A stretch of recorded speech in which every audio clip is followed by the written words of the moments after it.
Vamos ahora a meternos un poco en las medianas empresas. ¿Qué es lo que está pasando? ¿Cómo es la situación actual? Estamos con Damián Quirós, el CEO de Capital Consulting, para ahondar sobre este tema. Damián, muy buenos días, ¿cómo estás? ¿Y cómo está la situación hoy de las pequeñas y medianas empresas en este contexto?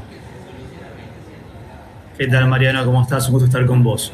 Bueno, la actividad en realidad industrial viene con una contracción bastante importante ya desde el año pasado, que se viene acentuando cada vez más, ¿no? A medida que van pasando los días, van pasando los meses, vemos que la actividad se contrae y ya es una situación bastante alarmante, pero lo que tenemos que entender es que si bien hay grandes industrias que también están pasando por una situación compleja, la pequeña y mediana industria, la empresa de familia, ¿sí? La micropyme, como se la suele conocer a veces, está pasando por una situación mucho peor, porque claro, no tiene la espalda que quizás tiene una empresa de mayor envergadura. Pero ¿qué es lo que hizo que hoy quizás estemos en esta situación?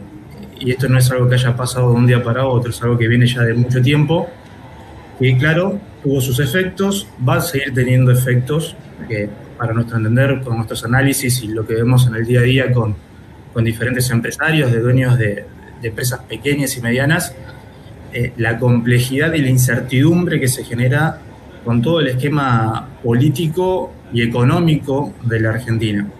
Entonces, cuando analizamos y empezamos a ver un poco qué es lo que viene pasando en la Argentina, tenemos que comprender que venimos de una fase de inflación de muchos años, ¿no? Donde la inflación era alcista y teníamos un tipo de cambio que se lo mantenía encajonado, pero que tendía a empujar al alza y se lo trataba de controlar vía emisión. Entonces, esa emisión también iba empujando a la inflación. Y los empresarios, sobre todo la pequeña industria, ¿sí? La pequeña industria, la empresa de familia que no tiene esa espalda, muchas veces se vio obligada a tener que tomar medidas financieras bastante críticas que permitían, de cierta forma, ocultar los costes de ineficiencia, ¿no? Nosotros llamamos coste de ineficiencia a que quizás tenés un costo de mano de obra muy elevada, que tenés impuestos elevados, tenés una carga tributaria excepcional. En Argentina tenemos hoy, vos lo sabés muy bien, más de 155 tributos que impactan sobre las industrias. Tenés 84 a nivel municipal, 48 a nivel nacional, 23 a nivel provincial, y solamente 6 concentran el 83% de recaudación. Por lo cual, ¿qué pasa con el resto? ¿No? Pero eso sigue recayendo a las industrias. Y se tuvieron que adaptar, ¿sí? Es algo que fue natural, porque obviamente si no se adaptaban a vivir con una inflación elevada, con un tipo de cambio elevado, que todos los días te iba cambiando los números, te era imposible vivir. O sea, tenías que sobrevivir. Muchos lo lograron hacer, que fueron grandes héroes, a mi entender, ¿no? Poder sobrevivir a esos acontecimientos. Muchas cerraron. Y ojo, también hubo un gran porcentaje de empresas que tuvieron, con ese mecanismo financiero, como decimos nosotros, de poder traspasar esos costes de ineficiencia al precio, poder sobrevivir y tener márgenes. Hoy eso ya no va más.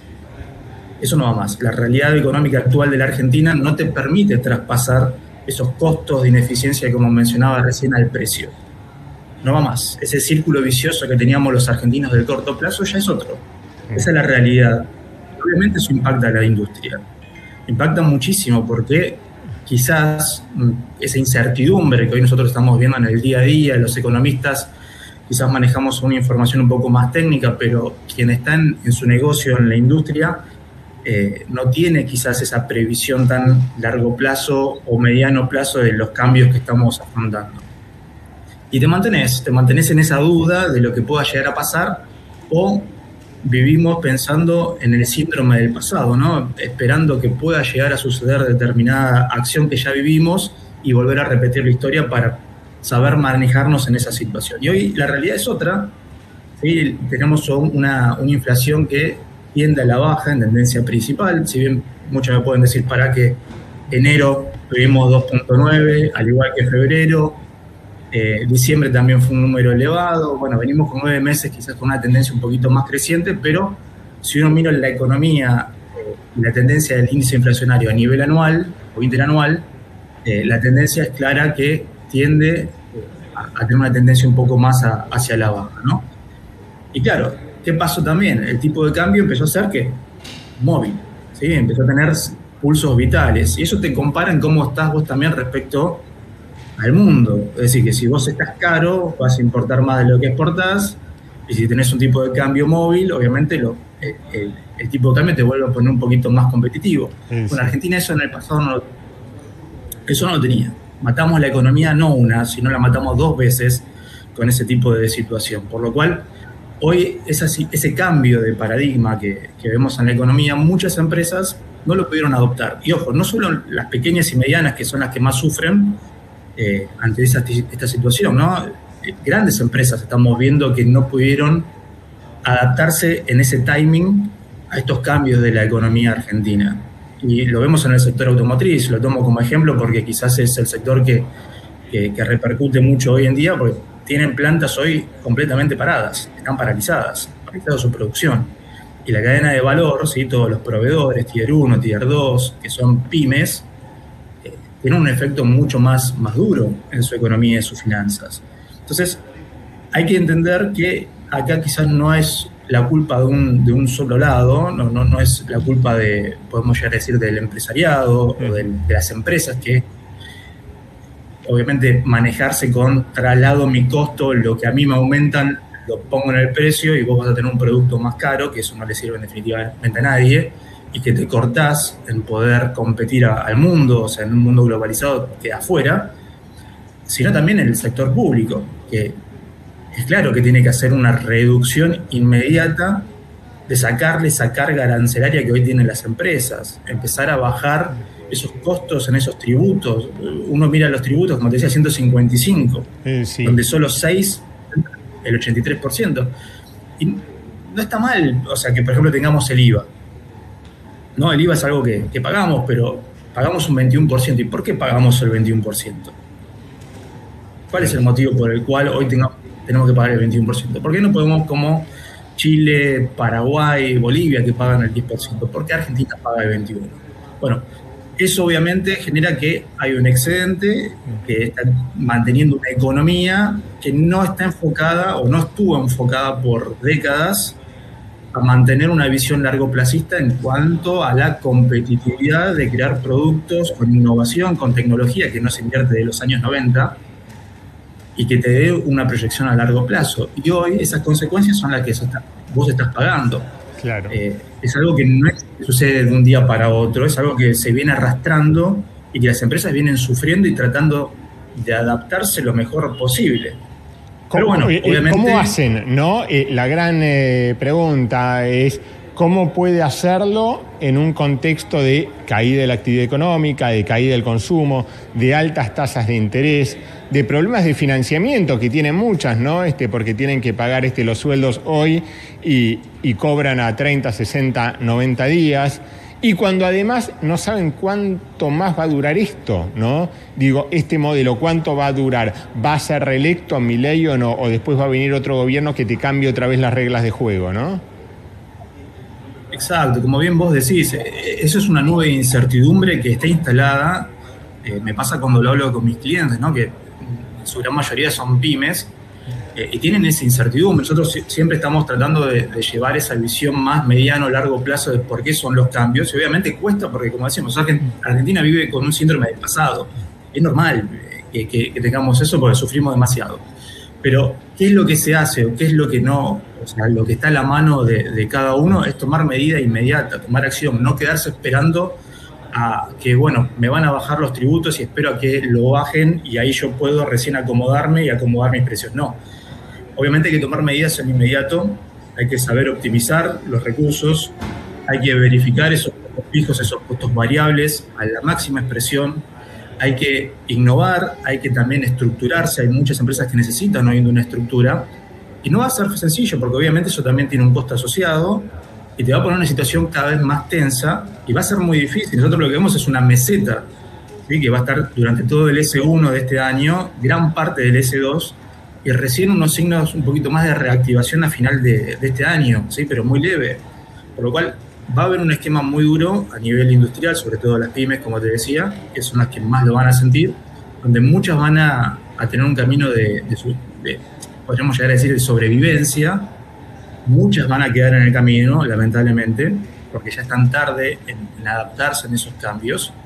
Y va a haber otras que van a tener muy buenos resultados, porque esa también es la realidad. Entonces, la complicación va a estar en dejar de esperar o especular con lo conocido, sino saber adaptarse, como decía quizás Charles Darwin, la especie que sobrevive no es la más fuerte ni la más inteligente, sino la que mejor se adapta.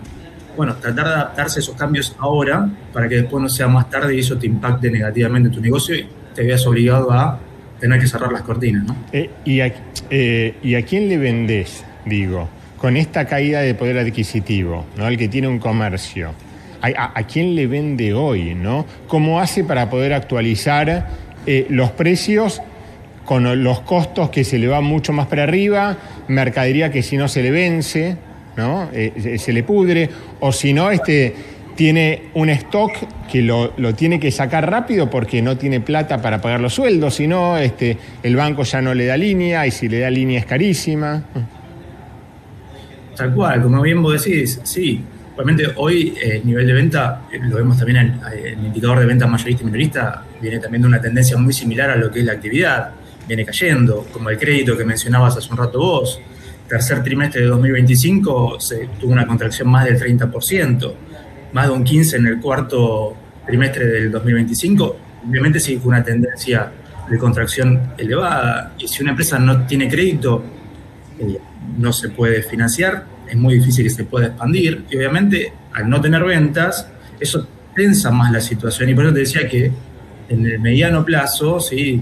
Y el corto, lo que vemos es una meseta de contracción que se va acentuando cada vez más y pone la situación un poco más difícil a nivel global. Entonces, hay que empezar a reactivar, y digo de los dos lados. El sector público tiene que hacer un foco fundamental en ver cómo le saco esa carga hoy tributaria que tienen las industrias, cómo hago para que su mano de obra no sea tan costosa y podamos ser más competitivos a nivel mínimamente regional. Y después, obviamente, las industrias también tienen que hacer su parte, no quedarse en el stand-by y decir, che, espero que solamente me bajen los impuestos para recién ahí yo acomodar los míos. No, hay que dejar de esperar que los precios sean tu factor de cambio o distintivo en tu producción. Obviamente no va a ser fácil, como te decía, no es algo sencillo, no es algo de sumar y restar en 2 minutos. Eso lleva tiempo, lleva análisis, por eso quien toma una acción inmediata es el que va a tener mejor resultado de poder sobrevivir y poder pasar esta ola. Es que muchos tienen que poner su canuto, ¿no? Tienen que salir a vender su canuto en dólares para poder pagar las cuentas de su pyme porque no llegan, ¿no? Es que no tenés crédito, como te decía. Vos, un país hoy como la Argentina, necesita del financiamiento, lo hablamos creo que la otra vez, la necesidad de salir al mercado internacional. Un país se puede endeudar, entrar en default, pero el organismo internacional te va a abrazar y de alguna forma vas a negociar y vas a tener el acceso nuevamente al crédito. Hoy la pyme no lo tiene. La pyme no lo tiene. Se contrae y se te cerraron todos los caminos. Por lo cual eso tiene que ser fundamental que esté también para estas industrias, para fomentarlas a crecer. Si no, también a quién le va a prestar plata al banco. ¿A qué industria, no? Porque estamos hablando que el banco le tiene que prestar al privado, pero ¿a qué privado le presta? ¿A qué tasas le va a prestar? Entonces, bueno, es un conjunto de cosas, tanto del público como del privado, que se tienen que poner en equilibrio y mientras antes, se tome acción de los dos lados, va a ser mucho más fructífero. Si no, obviamente la economía va a encontrarse todavía en una situación más estancada y más recesiva en lo que es en el aparato industrial. Bien, Damián, gracias. Muchas gracias a vos, Mariano, nos hablamos. Damián Quiroz, CEO de Capital Consulting, que pasaba acá por la pantalla de Canal E. Nosotros seguimos informando de esta manera.